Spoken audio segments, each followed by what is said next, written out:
আসসালামু আলাইকুম। কেমন আছো শিক্ষার্থীরা? আশা করি সবাই অনেক ভালো আছো এবং বাসায় সবাই নিরাপদে আছো। আজকের অনলাইন ক্লাসে আমি মোহাম্মদ মেহেদী হাসান, সহকারী শিক্ষক, মোবারক আলী মাধ্যমিক বিদ্যালয়, কালীগঞ্জ, জেলা। সবাইকে স্বাগত জানাচ্ছি। আজকে আমি তোমাদের সামনে একটা নতুন টপিক নিয়ে হাজির হয়েছি। আজকে আমি তোমাদের শেখাবো নবম দশম শ্রেণীর রসায়ন বিষয়ে, অর্থাৎ ষষ্ঠ অধ্যায় থেকে মৌলের ধারণা, রাসায়নিক গণনা থেকে আলোচনা করবো আমরা কীভাবে শতকরা সংযুক্তি নির্ণয় করা যায়। তো শতকরা সংযুক্তি আজকে আমরা নির্ণয় করবো এবং শতকরা সংযুক্তি সম্পর্কে আমরা বিস্তারিত জানার চেষ্টা করব। তো শতকরা সংযুক্তি কি, আগে প্রথমে আমাদের জানতে হবে শতকরা সংযুক্তি কাকে বলে। তো শিক্ষার্থীরা সবাই মনোযোগ সহকারে শুনো।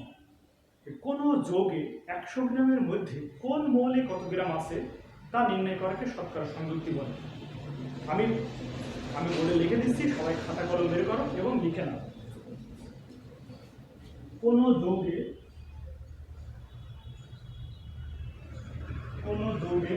100 গ্রামের মধ্যে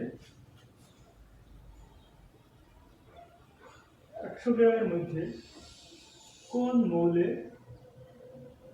কত গ্রাম আছে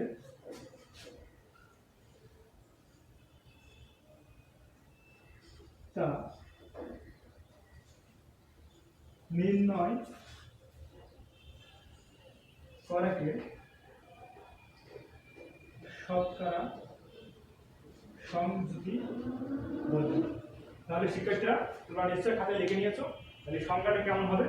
কোন যৌগে 100 গ্রামের মধ্যে কোন মৌলে কত গ্রাম আছে তা নির্ণয় করাকে বলছি আমরা কি শতকরা সংযুক্তি। আমরা একটা উদাহরণের মাধ্যমে এটা আরো বিস্তারিত যদি বলা হয় তাহলে আর ভালোভাবে বুঝবা। যেমন HCl একটি যৌগ, HCl একটি যৌগ। এখানে HCl এর পরিমাণ 100। তো আমরা এখানে HCl অর্থাৎ হাইড্রোক্লোরিক অ্যাসিডের সম্পূর্ণ পরিমাণকে আমরা 100 ধরব। এখন এই 100 এর ভিতরে অর্থাৎ 100% এর ভিতরে এই হাইড্রোজেন কতটুকু আছে আর ক্লোরিন কতটুকু আছে তা নির্ণয় করার প্রক্রিয়াকে আমরা বলছি শতকরা সংযুক্তি। আর একটু ভালোভাবে খেয়াল করলে বোঝা যাবে। যেমন কোন যৌগে, যেমন হাইড্রোক্লোরিক অ্যাসিড একটা যৌগ, 100 গ্রামের মধ্যে অর্থাৎ হাইড্রোক্লোরিক অ্যাসিডের 100 গ্রামের মধ্যে কোন মৌলে, তার মানে হাইড্রোজেন এবং ক্লোরিন কত গ্রাম আছে তা নির্ণয় করাকে বলছি আমরা শতকরা সংযুক্তি। এখন এখানে দেখা যাচ্ছে 100 এর ভিতরে হাইড্রোজেন আছে 2.74% এবং ক্লোরিন আছে 97.26%। তো এটা আসলে দেখা যায় যে শতকরা সংযুক্তি নির্ণয় করলে এখানে হাইড্রোজেন থাকে 2.74% এবং ক্লোরিন থাকে 97.26%। তো এটা আমাদের নির্ণয় করা শিখতে হবে। এটা কিভাবে করলাম আমি একটু পরে তোমাদের দেখিয়ে দিচ্ছি। তো শতকরা সংযুক্তি সম্পর্কে আমরা জানলাম। এখন আমরা দেখব এই শতকরা সংযুক্তি থেকে সাধারণত কি ধরনের প্রশ্ন আমাদের হয়ে থাকে। তো শিক্ষার্থীরা এখান থেকে সাধারণত দুই ধরনের প্রশ্ন হয়। সেই দুই ধরনের প্রশ্ন কি কি আমি তোমাদের একটু দেখা দিচ্ছি।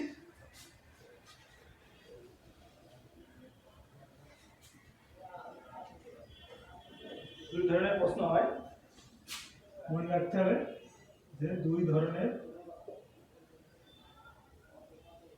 ধরনের প্রশ্ন হয় বা আসে। এক হচ্ছে যৌগে মৌলসমূহের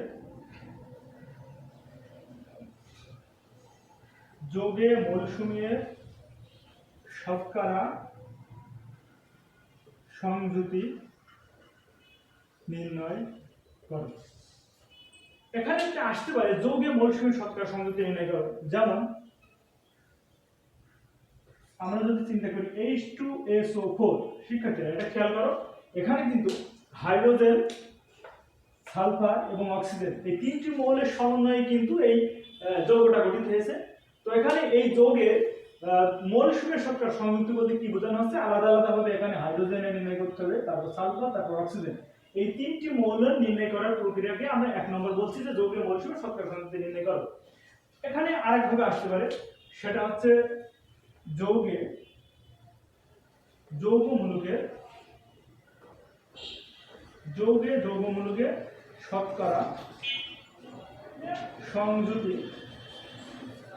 নির্ণয় করো। যেমন আমরা যদি উপরেরটা খেয়াল করি তাহলে বোঝা যাচ্ছে, দেখো শিক্ষার্থীরা, এখানে যদি আমরা সালফিউরিক অ্যাসিড খেয়াল করি অর্থাৎ H2SO4, এখানে যদি আমরা হিসাব করি তাহলে এই সালফেট SO4 এখানে একটা যৌগ, তো এখানে এই যৌগে সালফিউরিক অ্যাসিডের ভিতরে এই সালফেট মূলকে শর্করা সংহতি নির্ণয় করতে বলা হয়। তো আমরা এইভাবে আমরা আজকে নির্ণয় করা শিখবো যৌগে যৌগমূলকের শর্করা সংহতি এবং যৌগে যৌগমূলকের শর্করা সংহতি কিভাবে নির্ণয় করতে হয় সেগুলো আমরা তোমাদের দেখাই দেবো। তো প্রথমে চলো আমরা 1 নম্বর দেখি যে যৌগের মৌলসমূহের শর্করা সংহতি কিভাবে নির্ণয় করতে হয়। তাহলে আমরা সালফিউরিক অ্যাসিড দিয়ে শুরু করি। তাহলে মনে রাখতে হবে শিক্ষার্থীরা যে কোনো যৌগের যদি শর্করা সংহতি আমরা নির্ণয় করতে চাই তো কতগুলো ধাপের মাধ্যমে আর কতগুলো কাজের মাধ্যমে আমাদের নির্ণয় করতে হবে। তো প্রাথমিক কাজ হচ্ছে সেই যৌগের আণবিক সংকেতটা লিখতে হবে। যৌগের আণবিক সংকেত লেখার পরে আমরা তার কি করব, আণবিক ভর নির্ণয় করব। আণবিক ভর নির্ণয় করার পরে শর্করা সংহতির একটা সূত্র আছে, আমি বোর্ডে লিখে দিচ্ছি। এই শর্করা সংহতির এই সূত্রটা অ্যাপ্লাইয়ের মাধ্যমে আমরা শর্করা সংহতি নির্ণয় করতে পারি। তো সবাই খাতা কলম মেরে করো এবং সূত্রটা লিখে নাও। সূত্রটা হচ্ছে কোন যৌগের একটি মোলের শর্করা সংহতি সমান মোলের পারমাণবিক ভর গুণ পরমাণুর সংখ্যা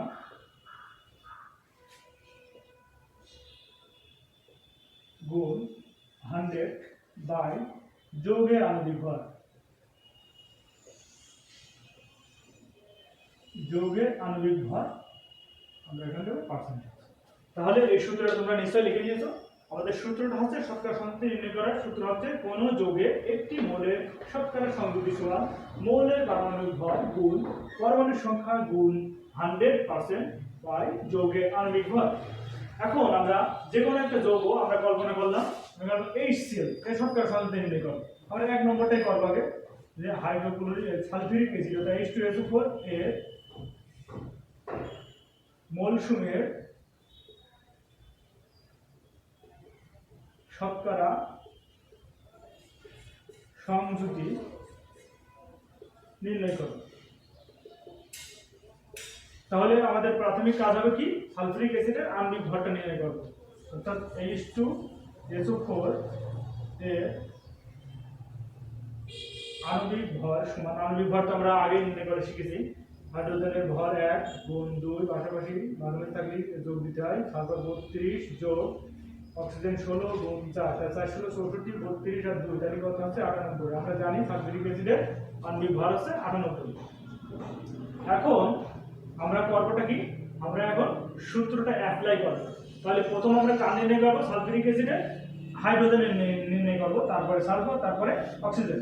তাহলে সূত্রটা আমরা বসাই যে হাইড্রোজেন এর সংযুতি সমান, তাহলে আমাদের সূত্র অনুসারে কি, মৌলের পারমাণবিক ভর, আর আমরা জানি হাইড্রোজেনের ভর 1 গুণ পরমাণুর সংখ্যা এখানে আছে। ওই যৌগে কিন্তু ওই পরমাণুর সংখ্যাটা খেয়াল রাখতে হবে। অনেক সময় শিক্ষার্থীরা এটাই ভুল করে যে এখানে কিন্তু এই পরমাণুর সংখ্যাটা লিখে না, এই পরমাণুর সংখ্যাটা অবশ্যই লিখতে হবে। পরমাণুর সংখ্যা এখানে 2 গুণ সূত্র অনুসারে 100% দেবো আগে, আর যৌগের আণবিক ভর আমাদের আছে কত, 98। তাহলে আমরা যদি ক্যালকুলেট করি তাহলে কত হয়, 200 ভাগ 98 যদি আমরা ক্যালকুলেট করি তাহলে হয় হচ্ছে 2.04%। আচ্ছা, তাহলে কি করলাম, এখানে প্রথমে আমি হাইড্রোজেনের সংযুক্তি নির্ণয় করলাম, মৌলের পারমাণবিক ভর অর্থাৎ হাইড্রোজেনের পারমাণবিক ভর গুণ পরমাণুর সংখ্যা এই যৌগের পরমাণুর সংখ্যা, তাহলে বসালাম 2 গুণ 100% বাই যৌগের আণবিক ভর 98। তাহলে আমরা 2 এর সাথে যদি 100 গুণ দিই, তাহলে গুণ দিয়ে যদি 98 দিয়ে ভাগ দিই তাহলে আসে আমাদের 2.04%। এবার আমরা সালফার নির্ণয় করব। সালফারের সংযুতি সমান, সালফারের সংযুতি সমান, তাহলে সালফার 32, পরমাণু সংখ্যা নেই, পরমাণু সংখ্যা না থাকলে পরমাণু সংখ্যা বসানোর প্রয়োজন নেই, আর যৌগের আণবিক ভর আমরা নিচে দেব।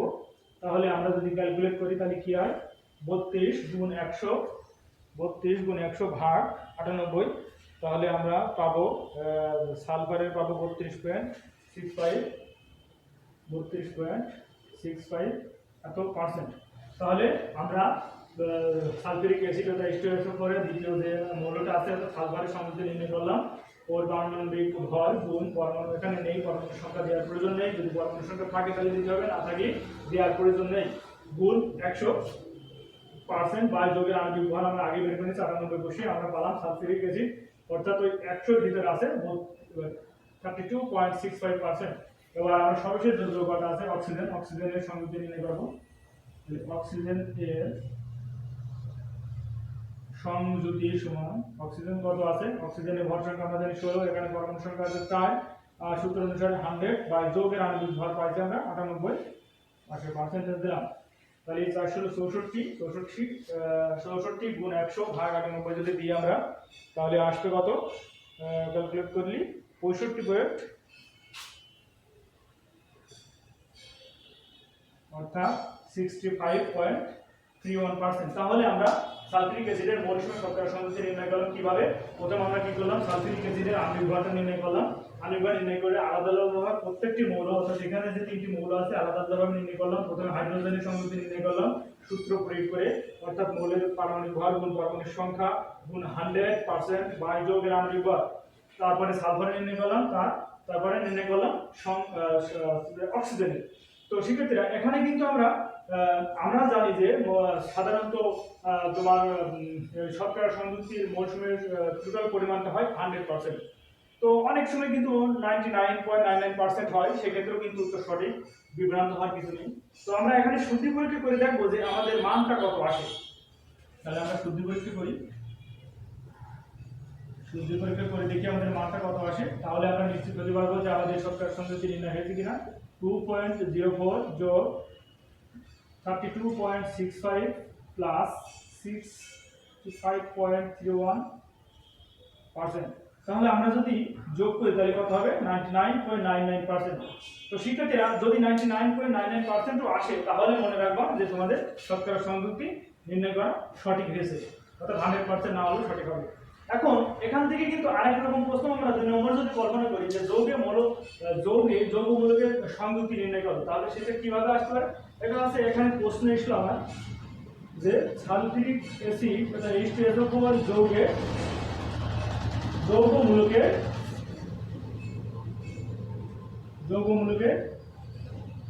সংযুক্তি নির্ণয় করো, যৌগ মূলকের সংযুক্তি নির্ণয় করো। তাহলে এখানে সালফেট অর্থাৎ এই সালফেট মূলকের সংযুক্তি নির্ণয় করতে হবে। তাহলে আমরা কি করব, তাহলে আমাদের কাজ হবে এই সালফার এবং অক্সিজেন এই দুটো সংযুক্তি আগে আমরা নির্ণয় করব, তারপরে আমরা পেয়ে যাবো সালফেট মূলকের সংযুক্তি।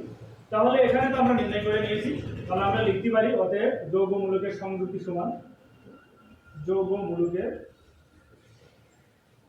মূলকের সংযুতি সমান,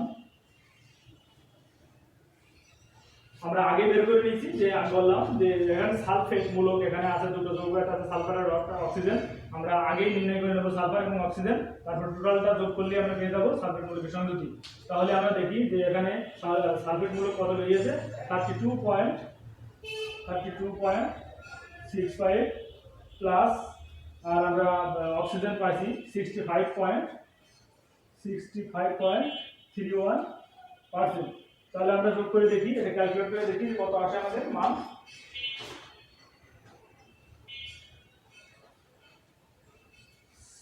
(32.65 প্লাস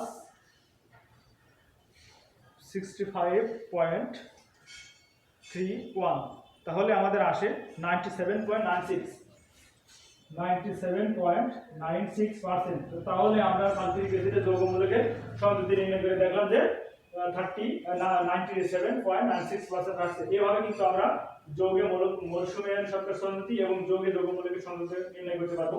তো আরেকটা উদাহরণ দেখি আমরা আরো ভালোভাবে ক্লিয়ার হতে পারবো। আমরা যদি আরেকটা উদাহরণ দেখি তাহলে আরো ভালোভাবে আমরা ক্লিয়ার হতে পারবো। আচ্ছা, এখন আমরা নির্ণয় করব HCl যৌগের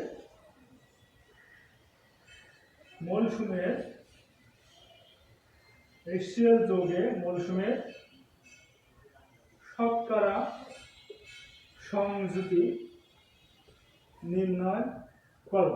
তাহলে আমার প্রাথমিক কাজ হবে কি? প্রাথমিক কাজ হবে আগে HCl এর আণবিক ভরটা নির্ণয় করা, অর্থাৎ HCl এর আণবিক ভর সমান হাইড্রোজেন 1, পাশাপাশি থাকলে যোগ ক্লোরিন 35.5, তাহলে আমরা যোগ করলে পাবো কত? 36.5। এখন আমরা আণবিক ভর নির্ণয় করার পরে আমরা সূত্র অ্যাপ্লাই করব, অর্থাৎ হাইড্রোজেনের সংযুক্তির পরিমাণ, হাইড্রোজেনের সংযুতির পরিমাণ সমান মোলের আণবিক ভর, অর্থাৎ 1 পরমাণু নেই তাহলে দেওয়ার দরকার নেই, তাহলে আমরা 100% দেব। তারপরে যোগের আণবিক ভর আমরা বের করে নিয়েছি 36.5, তাহলে আমরা যদি ভাগ দিই তাহলে কত হবে না? 2.74%। এরপরে আমরা যেটা যে মৌলটা আছে ক্লোরিন নির্ণয় করব, অর্থাৎ ক্লোরিন এর সংযুতির পরিমাণ সমান, তাহলে ক্লোরিন এখানে কত আছে? 35.5, পরমাণু সংখ্যা নেই, পরমাণু সংখ্যা দেওয়ার প্রয়োজন নেই, সূত্র অনুসারে 100% বাই যোগের আণবিক ভর আমরা বের করে নিয়েছি 36.5। তাহলে আমরা এটা যদি 35.5 গুণ 100 বাই 36.5 যদি ভাগ দিই তাহলে আসবে কত? 97.26%। তাহলে আমরা পেয়ে গেলাম যে টোটাল যৌগটা 100%, অর্থাৎ HCl যৌগের সম্পূর্ণ ভিতরে এখানে হাইড্রোজেন আছে 2.74% এবং ক্লোরিন আছে 97.26। এখন শিক্ষার্থীরা যদি শুদ্ধি পরীক্ষা করি তাহলে দেখো খেয়াল করো দুটো যোগ করলে কিন্তু 100% আছে, তাহলে আমরা নিশ্চিত যে আমাদের শতকরা সংযুক্তিটা নির্ণয় করা হয়েছে।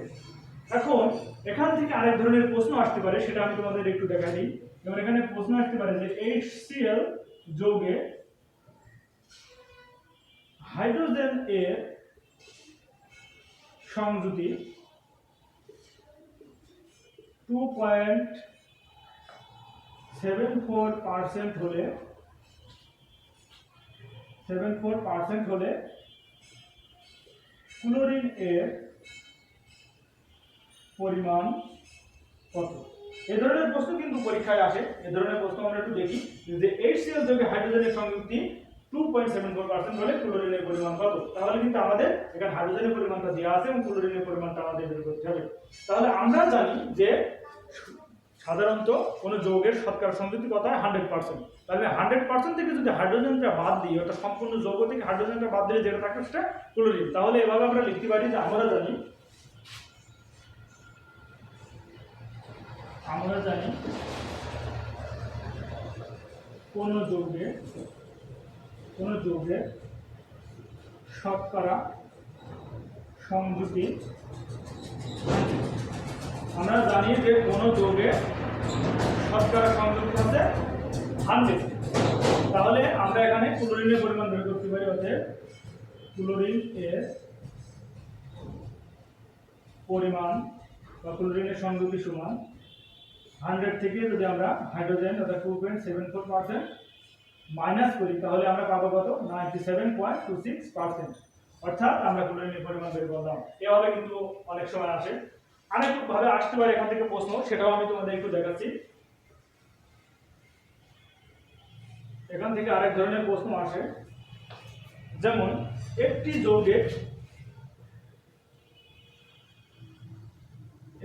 যৌগের শতকরা সংযুতি